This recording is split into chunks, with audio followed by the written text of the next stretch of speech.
அனைவருக்கும் வணக்கம். சிம்ம ராசிக்காரங்க அப்படின்னாலே கம்பீரம், தலைமை பண்பு, வெளிப்படையான குணம் இதெல்லாம் தான் பலருக்கும் முதல்ல நினைவுக்கு வரும். ஆனால் இவங்க இந்த பளபளப்பான வெளிப்புறத்துக்கு பின்னால் வெளியில் அதிகம் தெரியாத, பலரும் அறியாத, ஆழமாக ஒளிஞ்சிருக்கக்கூடிய குணாதிசயம் என்ன அப்படின்னு கேட்டிங்கன்னா, அதீத தனிமை விரும்பி இவங்க. சிம்ம ராசிக்காரங்க கூட்டத்தில் கலந்துருக்கும் எல்லாராலையும் தங்களையே கவனிக்கணும்னு விருப்பப்படுறது உண்மைதான். ஆனால் இவங்க சோர்ந்து போகும்போது, அதாவது சார்ஜ் தீர்ந்து போகும்போது, அவங்க முற்றிலும் முழுமையாக இந்த உலகத்தை விட்டு விலகி தங்களுக்குள்ளேயே சுருங்கிடுவாங்க. யாருக்கிட்டையுமே பேசாமல் ஒரு தனி அறை இல்லை அப்படின்னாலும் தனிமையில் அவங்கள புதுப்பிச்சு கொள்ளக்கூடிய இந்த குணம் பலருக்கும் ஆச்சரியத்தை தரக்கூடியதாக இருக்கும். ஏன்னா நீங்கள் இப்போ தான் புதுசாக அதை கேள்விப்படுவீங்க பல பேர். சீக்கிரத்தில் உடையக்கூடிய மென்மையான இதயம் கொண்டவங்க இவங்க. வெளியில் சிங்க மாதிரி கரிச்சித்தாலும் கூட உள்ளுக்குள்ளே அவங்க ஒரு சின்ன குழந்த மாதிரி தான் இருப்பாங்க. சின்ன சொல்ல கூட அவங்க தாங்க மாட்டாங்க. அதுலேயும் அவங்களோட கேரக்டரையோ நல்ல குணத்தையோ சுயமரியாதையை பாதிக்கிற மாதிரியோ ஏதாவது ஒன்று நடந்துருச்சு அப்படின்னா ஒரு சின்ன பொறி போதுங்க, அவங்க அப்படி ஒரு கடல் கலங்கின மாதிரி கலங்கி நிற்பாங்க. இவங்க பார்க்குறதுக்கு தான் எல்லாம் தெரிஞ்ச கம்பீரமாக திமிரு பிடிச்சவங்க மாதிரி வெளியில் தெரிவாங்க. ஆனால் உண்மையில் அவங்க அப்படி கிடையாது. நெருக்கமானவங்க யாராவது ஒரு சின்ன நெகட்டிவான விமர்சனம் பண்ணிட்டாங்கன்னா கூட அப்படியே முழுசாக உடஞ்சி நொறுங்கிடுவாங்க. கொஞ்சமாக யாராவது இவங்களை அவாய்ட் பண்ணுறாங்க அப்படின்னு தெரிஞ்சுது அப்படின்னா இவங்க ரொம்ப ஆழமாக காயப்பட்டுருவாங்க. அவங்க அவாய்ட் பண்ணுறாங்கன்னு ஒரு படி விலகும் போதே இவங்க 4 படி விலகி வந்துடுவாங்க. அவங்கக்கிட்ட திரும்ப போக மாட்டாங்க. ஆனாலும் இவங்க அதையே நினச்சிக்கிட்டு அதே காயத்துலேயே அதே வருத்தத்துலேயே இருப்பாங்க. நம்மளை ஏன் இப்படி அவாய்ட் பண்ணுறாங்க, ஏன் தள்ளி போகிறாங்க, ஏன் நம்மக்கிட்ட அவங்க பேசலை, எதனால், நம்ம என்ன செஞ்சோம், என்ன நடந்தது, இதுக்கு முன்னாடி நம்ம அவங்கள எப்போ பார்த்தோம் அப்படின்னு அதை பற்றியே யோசிச்சுக்கிட்டே இருப்பாங்க. குறைஞ்சது ஒரு வாரம் 10 நாளாவது யோசிப்பாங்க. அவங்களுக்கு திடீர்னு ஒவ்வொரு நாளும் ஏதாவது வேலை செய்யும்போதோ எப்போவாது இடையில வந்த ஞாபகம் வந்துச்சு அப்படின்னா அதை பற்றி ஆராய்ஞ்சு யோசிச்சுக்கிட்டே தான் இருப்பாங்க. கடந்த அடுத்த வேலைக்கு போகணும்னு அவங்களுக்கு தோணும், போகவும் கூட ஆரம்பிச்சிருவாங்க. ஆனால் அதை மறக்க மாட்டாங்க, அதை வெளியிலையும் காட்டிக்க மாட்டாங்க. அவங்களோட கம்பீரமான முகமூடிக்கு பின்னால் அவங்களோட அழுகையை மறைச்சிக்குவாங்க, அவங்களோட வருத்தத்தை மறைச்சிக்குவாங்க. இவங்கள மாதிரி வீரனும் கிடையாது, இவங்கள மாதிரி கோழையும் கிடையாது. சிம்மராசிக்காரங்க மாதிரி சுறுசுறுப்பானவங்களும் கிடையாது, சோம்பேறியும் கிடையாது. தூங்குனா தூங்கிக்கிட்டே இருப்பாங்க. வேலை செய்ய ஆரம்பித்தாங்கன்னா பறந்தடிச்சு புயல் மாதிரி வேலையை சீக்கிரம் செஞ்சு முடிச்சிருவாங்க. இவங்கள மாதிரி வேகமாகவும் தெளிவாகவும் சரியாகவும் பர்ஃபெக்டாக யாராலையும் வேலை செய்ய முடியாது. எல்லா விஷயத்துலையுமே ஒரு பர்ஃபெக்ட் எதிர்பார்ப்பாங்க. சுத்தமாக இருப்பாங்க, உண்மையாக இருப்பாங்க. பர்ஃபெக்ஷன்னா சிம்மராசிக்காரங்கன்னு தான் சொல்லணும். ஒரு வேலை செஞ்சாங்க அப்படின்னா அதில் முடிஞ்ச வரைக்கும் 95% அவங்க பர்ஃபெக்ஷனை காட்டுவாங்க. அதே மாதிரி மற்றவங்களும் இருக்கணும்னு எதிர்பார்ப்பாங்க. அதுதான் இவங்கக்கிட்ட இருக்கிற கெட்ட பழக்கமே. இன்னொன்று, இவங்க கடுமையான சுய பரிசோதனை செய்வாங்க. மற்றவங்க இவங்களை குறை சொல்கிறத விட இவங்களே அதிகம் விமர்சிக்குவாங்க. நாம் இன்னும் சிறப்பாக செஞ்சுருக்கலாமோ, இந்த தப்பு செஞ்சிட்டோமோ அப்படின்னு சொல்லி இவங்க அவங்களுக்குள்ளேயே பெரிய நீதிமன்றத்தையே நடத்தி அவங்கள வறுத்தெடுத்துக்குவாங்க. இந்த குணம் வெளியில் இருக்கிறவங்களுக்கு சுத்தமாக யாருக்குமே தெரியாது. இவங்க ஒரு விஷயம் செய்கிறதுக்கு முன்னாடி அதை யோசிச்சுக்கிட்டே இருப்பாங்க. நம்ம கரெக்டாக செஞ்சுருக்கோமா, இது இப்படி செய்யணும், அது அப்படி செய்யணும்னு அந்த வேலை செய்கிறதுக்கு முன்னாடி அதை பற்றின பிளான் போட்டுருவாங்க. ஒன்றும் இல்லை, சாதாரணமாக ஒரு வீட்டு வேலை செய்கிறது, ஒரு வீடு சுத்தம் பண்ணுறாங்க அப்படின்னா கூட அதுக்கு தனியாக அவங்க பிளானே போட்டுருவாங்க. இந்த இடத்த இப்படி பண்ணணும், இந்த வேலை இப்படி செய்யணும் அப்படின்னு சொல்லி பண்ணிடுவாங்க. நாம் கரெக்டாக செஞ்சுருக்கிறோமா, நாம் எப்படி இருக்கிறோம், ஒருத்தர் குறை சொல்கிறதுக்கு முன்னாடி தன்னை பற்றி யோசிக்கணும்னு சொல்லுவாங்க. அந்த குணம் இவங்கக்கிட்ட தான் இருக்கும். சொல்கிறதுக்கு முன்னாடி இது நமக்கு நடந்தால் எப்படி இருந்திருக்கும், நம்மளை யாராவது சொல்லியிருந்தால் எப்படி இருக்கும், இந்த வேலை நம்மளாக இருந்தால் இதை எப்படி பண்ணியிருப்போன்னு சொல்லி இவங்களே சுய பரிசோதனை விமர்சனம் செஞ்சுக்கிட்டே இருப்பாங்க. எல்லை இல்லாத விசுவாசங்க இவங்கக்கிட்ட. பாதுகாப்பு உணர்வு. சிம்ம ராசிக்காரங்க ஒருத்தரை தன் வட்டத்துக்குள்ளே சேர்த்துட்டாங்க அப்படின்னா அவங்களுக்காக எதையுமே செய்வாங்கங்க. இது 100% நான் அடித்து சொல்லுவேன். குறிப்பாக இவங்களுக்கு பிடிச்சவங்களுக்கு ஒரு பிரச்சனை அப்படின்னு வந்துட்டா இவங்க லாபம் நஷ்டம் பார்க்காம முன்னால் வந்து நிற்பாங்க. உடனே ஓடி வருவாங்க. பார்க்குறவங்களுக்கு அதை பொய் மாதிரி நடிப்பு மாதிரி கூட தெரியலாம், ஆனால் 100க்கு 100 அது உண்மை. இவங்களை சார்ந்தவங்களுக்கு அவங்க வழங்குகிற பாதுகாப்பு அரண் அசைக்க முடியாதது. இவங்களை நம்பி நீங்கள் ஒரு விஷயத்தை இதை செஞ்சு கொடுங்கன்னு கேட்டுட்டிங்கன்னா போதும், அதை முழுமையாக வேலை சொன்னவங்களுக்கு திருப்திகரமாக இருக்கிற மாதிரி செஞ்சு முடித்து நல்ல பேர் வாங்குவாங்க. அந்த நம்பிக்கையை இவங்க காப்பாற்றுவாங்க. ஒரு சொல்லிவிட்டு அந்த சொல்லை காப்பாற்றணுங்கிறதுல தீர்க்கமாக இருப்பாங்க. இவங்கள பிடிவாதத்தோட மறுபேர்னு சொல்லலாம். தவறே செஞ்சுருந்தாலும் கூட அதை இவங்க ஒப்புக்கிறதுக்கு ரொம்ப கஷ்டம். ஒத்துக்கவே மாட்டாங்க. அப்படி ஒத்துக்கிட்டாங்கன்னா அது பெரிய விஷயந்தான். இவங்களோட கருத்து தான் சரின்னு நம்பினா அதிலிருந்து அணு அளவும் இவங்க நகரவே மாட்டாங்க. இவங்களோட ஈகோ சில நேரங்களில் இவங்களுக்கே எதிரியாக மாறிடுங்க. அதுதான் பல நேரத்தில் அதுதான் நடக்கும். அமைதியான பழி வாங்குற குணம் இவங்கக்கிட்ட இருக்கும். கோவப்பட்டால் கத்துவாங்க, சண்டை போடுவாங்கன்னு தான் பலரும் நினைப்பாங்க. ஆனால் ஒரு எல்லைக்கு மேலே யாராவது அவங்கள நம்பிக்கையை உடைச்சிட்டாங்க அப்படின்னா அவங்கள சத்தமே இல்லாமல் அந்த நபர் வாழ்க்கையிலேருந்து நிரந்தரமாக இவங்க விலகிடுவாங்க. அதுக்கப்புறம் எவ்வளோ நீங்கள் முயற்சி பண்ணாலும் அவங்களோட அன்பை பெறவே முடியாது. சுருக்கமாக சொல்லணும் அப்படின்னா சிம்மராசிங்கிறது வெறும் ஆடம்பரமோ அதிகாரமோ மட்டும் கிடையாதுங்க. அது ஆழமான அன்பு, மென்மையான இதயம் மற்றும் சொல்லப்படாத தியாகங்களோட கலவை. சிம்மராசிக்காரங்க வெளியில் எப்போவுமே ராஜா மாதிரி எதுக்குமே கலங்காதது மாதிரி காட்டிக்குவாங்க. ஆனால் அந்த கம்பீரமான சிரிப்புக்கும் வாழ்க்கைக்கும் பின்னால் அவங்க சுமக்கிற காயமும் கடந்து வந்த துரோகமும் கொஞ்சம் நஞ்சம் இல்லைங்க. சொல்கிறதுக்கு வார்த்தையே கிடையாது. ரொம்ப அதிகம் அது. அவங்க வாழ்க்கையில் இது வரைக்கும் சந்தித்த மிகப்பெரிய கஷ்டம் ஒரு 5 சொல்கிறேன் கேளுங்க. இவங்களை பயன்படுத்திட்டு தூக்கி எறிஞ்சிருவாங்க. சிம்மராசிக்காரங்க மிகப்பெரிய பலவீனமே அவங்களோட தாராள குணம். உதவின்னு யார் வந்தாலுமே அவங்கக்கிட்ட இருக்கிறது என்ன இருக்குது இல்லைன்னு பார்க்காம எங்கேயாவது கடன் வாங்கியாவது செய்வாங்க அவங்க. ஆனால் காரியம் முடிஞ்சதுமே இவங்களை பல பேர் கழட்டி விட்டுருவாங்க. கண்டுக்கவே மாட்டாங்க. உண்மை, நேர்மை, விசுவாசம், நம்பிக்கை அப்படின்னு சொன்னாலே சிம்மராசிக்காரங்க தான். இவங்கள மாதிரி உண்மையாக இருக்கிறது யாருமே கிடையாது. இவங்களை வெறும் தேவைக்கு மட்டும் பயன்படுத்துகிறாங்களேன்னு சொல்லி இவங்க ரொம்ப மனம் உடைஞ்சு போவாங்க. ஏமாற்றம் இவங்களை ஆழமாக காயப்படுத்தும்.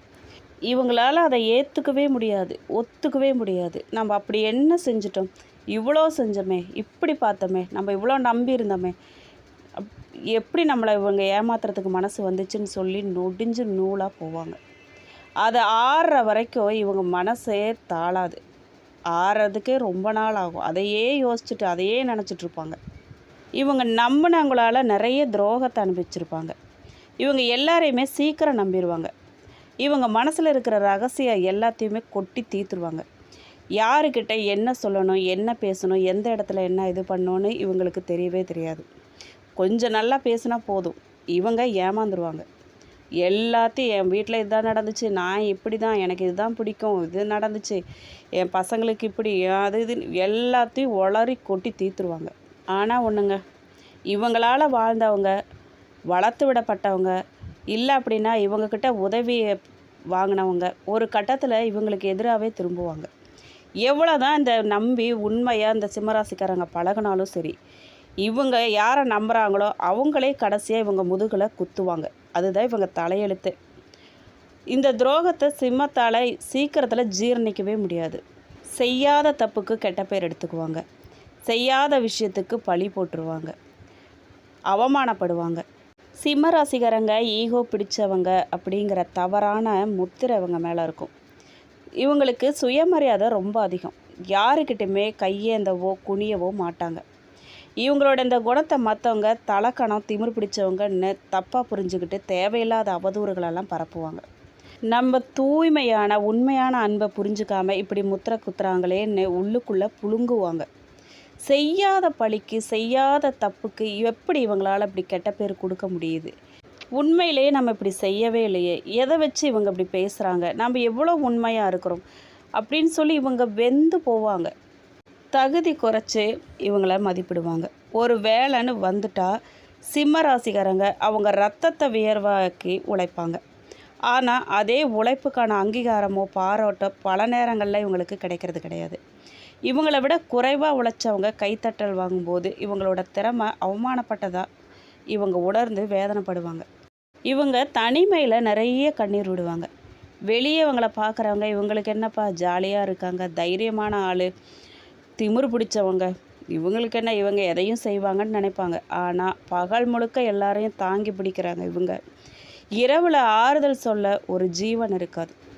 இவங்களுக்குன்னு யாருமே இல்லாத மாதிரி அனாதை மாதிரி உணர்ந்து இவங்களோட காயங்களையும் அவமானத்தையும் யாருக்கிட்ட பகிர்ந்துக்கவும் முடியாமல் இரவில் தலையணையில் முகம் புதைச்சி அழுத நாட்கள் தான் இவங்க ஏராளம். இத்தனை காயத்தையும் அவமானத்தையும் தாங்கினால தான் சிம்மராசிக்காரங்க இன்றளவும் கூட பக்குவப்பட்ட யாரையுமே சாராத ஒரு பலமான மனுஷங்களாக உருவெடுத்திருக்காங்க. இந்த வழிகை தான் இவங்களோட இப்போதைய வைராக்கியம் அடித்தளம். சிம்ம ராசியோட அதிபதி சூரிய பகவான்.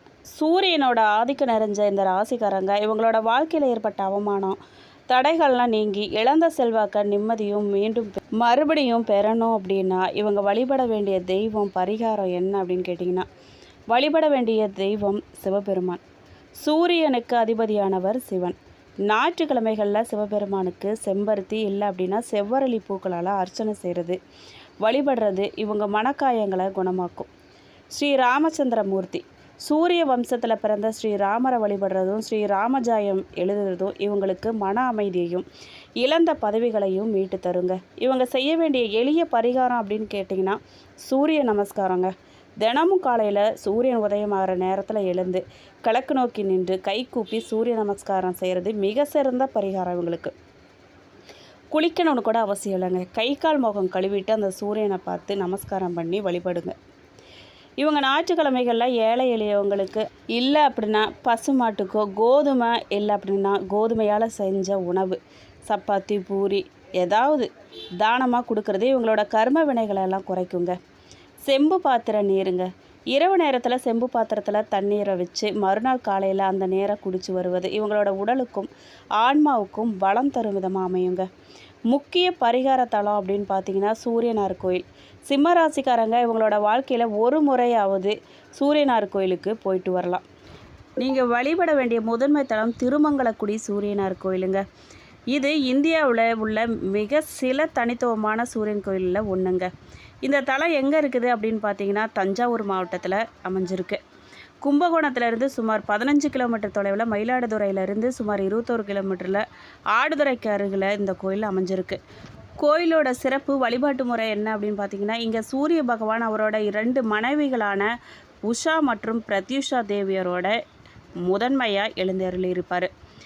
இந்த கோயிலில் மற்ற அனைத்து நவகிரகங்களும் சூரியனை நோக்கியே அமைஞ்சிருக்கும். அதுதான் இந்த கோயிலோட தனி சிறப்பு. ஞாயிற்றுக்கிழமைகளில் இந்த கோயிலுக்கு போயிட்டு அங்கே இருக்கிற தீர்த்தத்தில் நீராடி கை கால்களை அலம்பிட்டு சூரிய பகவானுக்கு சிவப்பு வஸ்திரம் சாத்தி கோதுமை பாயாசம் நிவேதனம் செஞ்சு வழிபாடு பண்ணுங்க. இதனால் உங்களுக்கு இதுவரைக்கும் இருந்த மறைமுக எதிர்ப்புகள் அவமானங்கள்லாம் நீங்கி வாழ்க்கையில் ராஜயோகம் உண்டாகும். சிம்மராசிக்காரங்களுக்கு எப்போவுமே ராஜா மாதிரி வாழணுங்கிறது தாங்க ஆசை. அது அவங்களுக்குள்ளே இருந்துக்கிட்டே இருக்கும்.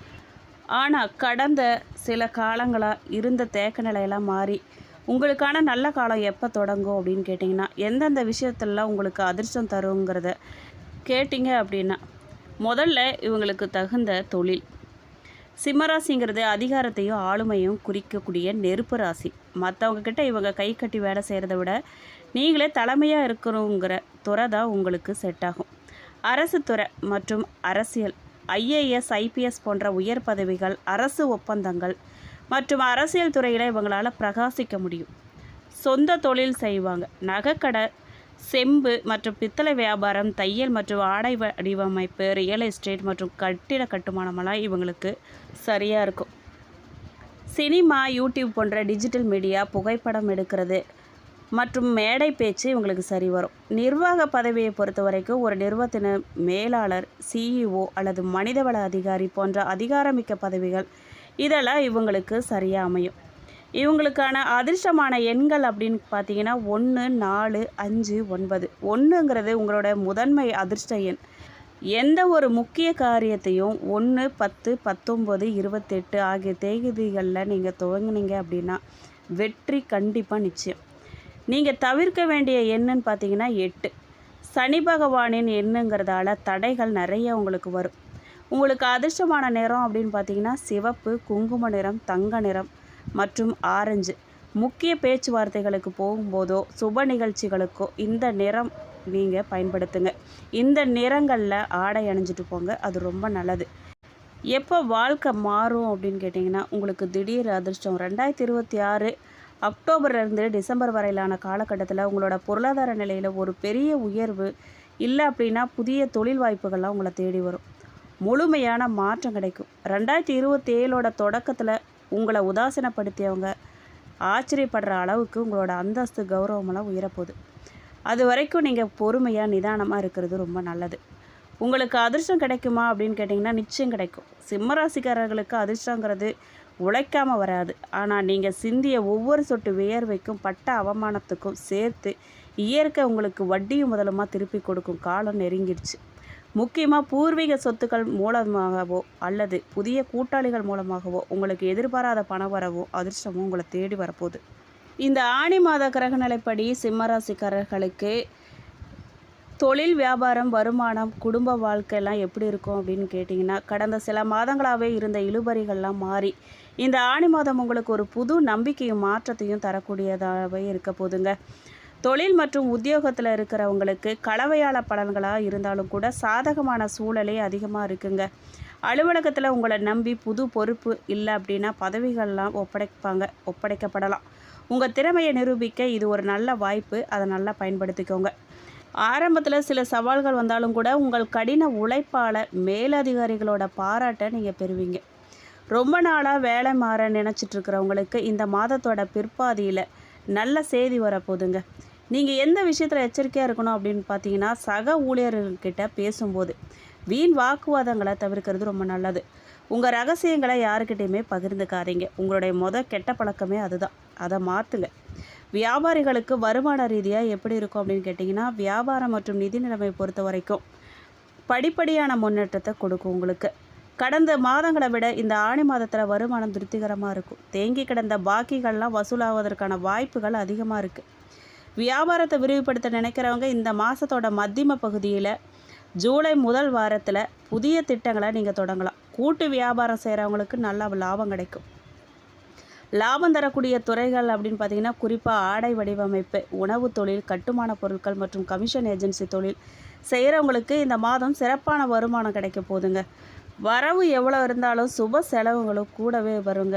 அதனால் பணத்தை கையாளுறதுல கொஞ்சம் கவனமாக இருக்கிறது ரொம்ப நல்லது. குடும்ப வாழ்க்கை எப்படி அமைஞ்சிருக்குன்னு கேட்டிங்கன்னா, குடும்ப ரீதியாக இந்த ஆணி மாதம் மகிழ்ச்சியையும் சில பொறுப்புகளையும் உங்களை தேடி வரப்போகுது. சுபகாரிய பேச்சுவார்த்தையெல்லாம் நடக்க போகுது. குடும்பத்தில் ரொம்ப நாளாக தடைப்பட்டு இருந்த சுபகாரியங்கள்லாம், அதாவது திருமணம், காது குத்து, புதுமண புகுவிழா பற்றிய பேச்சுவார்த்தையெல்லாம் தடையில்லாமல் சுமூகமாக முடியுங்க. தம்பதிகள்லாம் ஒற்றுமையாக இருப்பாங்க. கணவன் மனைவியிடையே இருந்த சிறு சிறு கருத்து வேறுபாடுகளாக மறைஞ்சு அந்யோன்யம் அதிகரிக்குங்க. விட்டு கொடுத்து போங்க, அது ரொம்ப நல்லது. குடும்ப அமைதியை அது காக்கும். உங்கள் பிள்ளைகளோட கல்வி அல்லது வேலைவாய்ப்பு தொடர்பாக நல்ல செய்திகள்லாம் உங்களை தேடி வரும். உறவினர் வருகையால் குடும்பத்துக்குள்ள உறவினர்களின் மகிழ்ச்சி சூழல் நிலவினாலும் தேவையில்லாத குடும்ப ரகசியங்களை வெளியில் நீங்கள் பேசாமல் இருக்கிறது ரொம்ப நல்லது. சிம்ம ராசிங்கிறது மகம், பூரம், உத்திரம், ஒன்றாம் பதம் இந்த 3 நட்சத்திரங்களோட தொகுப்பு. ஆணி மாதம் இந்த 3 நட்சத்திரங்களுக்கு எப்படி அமையும் கேட்டிங்க அப்படின்னா, மக நட்சத்திரக்காரர்களுக்கு ஆதிக்கம் கேது. இந்த மாத நிலைமை மக நட்சத்திரக்காரர்களுக்கு ஒரு விடுதலை தரும் மாதமாக அமையப்போகுது. நீங்கள் சுமந்துக்கிட்டு இருந்த பழைய கசப்பான நினைவுகள்லாம், வீண் குற்றச்சாட்டுகள்லாம் மெல்ல விலக போகுது. ஆன்மீக ரீதியான முன்னேற்றம் கண்டிப்பாக உண்டாகும். உங்களை விட்டு போனவங்களாம் தேடி வர சூழல் உருவாகும். வேலை பளு அதிகமாக இருந்தாலும் கூட அதுக்கான அங்கீகாரம் உங்களுக்கு கிடைக்கும். குடும்பத்தாரோடு வாக்குவாதம் வரும்போது நீங்கள் அமைதியாக இருக்கிறது நல்லதுங்க. எதுக்கும் அவசரப்பட்டு முடிவெடுக்காதீங்க. பூரம் நட்சத்திரக்காரர்களுக்கு இவங்களோட ஆதிக்கம் சுக்கிரன். இந்த மாத நிலைமை பூர நட்சத்திரக்காரர்களுக்கு எப்படி இருக்கும் அப்படின்னு கேட்டிங்கன்னா, குடும்பத்திலையும் பொருளாதாரத்திலும் ஒரு புதிய உற்சாகத்தை தரக்கூடியதாக இருக்கும். சுக்கிரனோட ஆதிக்கம் இருக்கிறதால ரொம்ப நாளாக தடைப்பட்ட பணவரவு உங்களுக்கு கைக்கூடி வரும். தையல் தொழில், ஆடை வடிவமைப்பு, கலைத்துறை சார்ந்தவர்களுக்கு இது ஒரு பொற்காலமாக அமையப்போகுது. குடும்பத்தில் சுப நிகழ்வுகள்லாம் நடக்க போகுது. கணவன் மனைவி இடையே இருந்த பிணக்குகள்லாம் தீர்ந்து மனம் விட்டு பேசும் சூழல் அமையப்போகுது. நீங்கள் எதில் எச்சரிக்கையாக இருக்கணும் அப்படின்னு பார்த்தீங்க அப்படின்னா, ஆடம்பர செலவுகளை குறைச்சிக்கிட்டு வரும் பணத்தை சேமிக்கிறதுல கவனம் செலுத்தணும். உத்திரம் நட்சத்திரம் 1ஆம் பாதக்காரர்களுக்கு இதோட ஆதிக்கம் சூரியன். உத்திரம் 1ஆம் பாதம் சிம்ம ராசியோட கடைசி நட்சத்திரம். சூரியனோட ஆதிக்கம் இருக்கிறதால அதிகாரமும் கம்பீரமும் இந்த மாதம் உங்களுக்கு தானாகவே தேடி வரும். நீங்கள் உழைப்புக்கான பலன் இப்போ கையில் கிடைக்க தொடங்கும். அலுவலகத்தில் இல்லை அப்படின்னா தொழிலில் உங்கள் வாக்கு பலிக்கும். மற்றவங்க உங்களை மதிக்கிற காலம் இது. உங்களுடைய பழைய கோபமெல்லாம் குறையும். அரசு இல்லை அப்படின்னா பெரிய நிறுவனங்களோட தொடர்புடைய காரியங்கள்லாம் வெற்றியில் முடியும். நீங்கள் எந்த விஷயத்தில் எச்சரிக்கையாக இருக்கணும் அப்படின்னு கேட்டிங்கன்னா, அளவுக்கு அதிகமான தன்னம்பிக்கை சில நேரத்தில் தவறான பாதையில் உங்களை அழைச்சிட்டு போகுங்க. அதனால் மற்றவங்களோட ஆலோசனைகளையும் கொஞ்சம் கேட்டு நடந்துக்கிறது ரொம்ப நல்லது. இந்த ஆணி மாதத்தில் 3 நட்சத்திரங்களுக்கும் பொதுவான அம்சம், நீங்கள் கடந்த காலங்களில் சகோதரர்கள் மற்றும் பிள்ளைகளால் பட்ட துன்பங்களை எண்ணி வருந்தி கொண்டு இருப்பீங்க. ஆனால் இந்த ஆணி மாதத்தில் கிரக நகர்வுகள்லாம் உங்களுக்கு அந்த பிரச்சனையிலிருந்து மீள்வதற்கான தெளிவை தரும். உங்களோட 3 நட்சத்திரங்களின் அதிபதிகளும் கேது, சுக்கிரன், சூரியன் இந்த ஆணி மாதத்தில் உங்களுக்கு ஆதரவாக இருக்காங்க. அதனால் எதை கண்டும் நீங்கள் அஞ்ச வேண்டாம். இந்த மாதம் உங்கள் வாழ்க்கையில் மிக முக்கியமான திருப்பத்தை தரப்போகுது. பணவரவு எப்படி இருக்கும் அப்படின்னு கேட்டிங்கன்னா, தனஸ்தானத்தில் ஏற்படும் சுப கிரகங்களின் சாதகமான பார்வையான பணப்புழக்கம் கணிசமாக அதிகரிக்கும். பழைய கடன்கள்லாம் தீரும். ரொம்ப நாளாக வராமல் இருந்த மொய் பணம் பாக்கிகள் இல்லை அப்படின்னா கொடுத்த கடன்லாம் வசூலாகும். அதை கொண்டு அவசர கடன்களை நீங்கள் அடைச்சி நிம்மதி பெருமிச்சு விடுவீங்க. தொழிலெலாம் லாபம் தரும். குறிப்பாக சொந்த தொழில் செய்கிறவங்களுக்கு, ஆடை வடிவமைப்பு இல்லை அப்படின்னா கலைத்துறையில் இருக்கிறவங்களுக்கு இந்த மாதம் எதிர்பார்த்ததை விட ரெட்டிப்பு லாபம் கிடைக்கும்.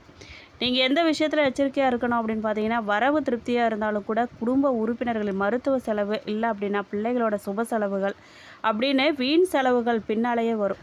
அதனால் வரவு வரும்போதே சேமிக்கவும் கொஞ்சம் பழகிக்கோங்க.